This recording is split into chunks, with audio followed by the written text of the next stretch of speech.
Sir बोला sir. माननीय police आयुक्त नाशिक शहर यांच्या आदेशाने 13 मार्च 2025 पासून नाशिक शहरामध्ये दोषी रिक्षा चालकांवर कारवाई करण्यासाठी रिक्षा ड्राईव्ह आयोजित करण्यात आला आहे. रिक्षा ड्राईव्हमध्ये प्रामुख्याने फ्रंट सीट, विना number plate, without dress, scrap रिक्षा चालवणे आणि गुन्हेगारी प्रवृत्ती या गोष्टींवर जास्त फोकस करण्यात येणार आहे.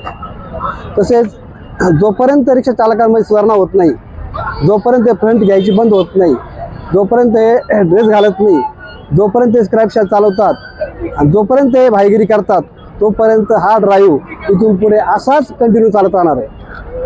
तसेच कोणत्या रिक्षावाल्यांची कोणत्या प्रकारची भाईगिरी, दादागिरी कोणत्याही परिस्थितीत खपवून घेतली जाणार नाही. आणि या लोकांना मी असं आवाहन करतो तर जर आपल्याला असा अनुभव आला भाईगिरीचा, दादागिरीचा, तर त्यांनी 112ला डायल करून पोलिसांची मदत मागून घ्यावी. नाही तर CP व्हॉट्सअपवर त्याचा फोटो काढून पाठवावा, त्यांना त्वरित मदत दिली जाईल. प्रवाशांना मी असं आवाहन करतो की प्रवाशांनी शक्यतो जे रिक्षा चालक ड्रेस घालतात, बॅच लावतात, अधिकृत रिक्षा थांब्यावर थांबतात, त्यांच्याच गाडीत बसावं. त्यांच्या गाडीत बसल्याने फायदा असा होतो की त्यांचं सामान विसरलं, पर्स विसरली की त्यांना परत मिळू शकते, का त्यांच्या एकमेकाशी लिंक असतं, कॉन्टॅक्ट असतो.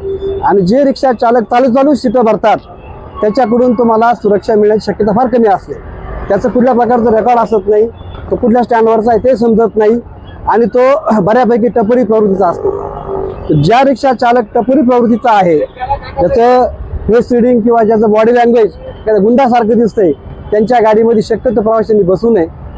जो रिक्षा चालक अधिकृत रिक्षा थांब्यावर थांबतो, ज्याचं बॉडी लँग्वेज चांगला आहे, जो सभ्य प्रवृत्तीचा वाढतो आहे, अशा रिक्षा चालकांमध्ये शक्यतो प्रवाशांनी बसावं.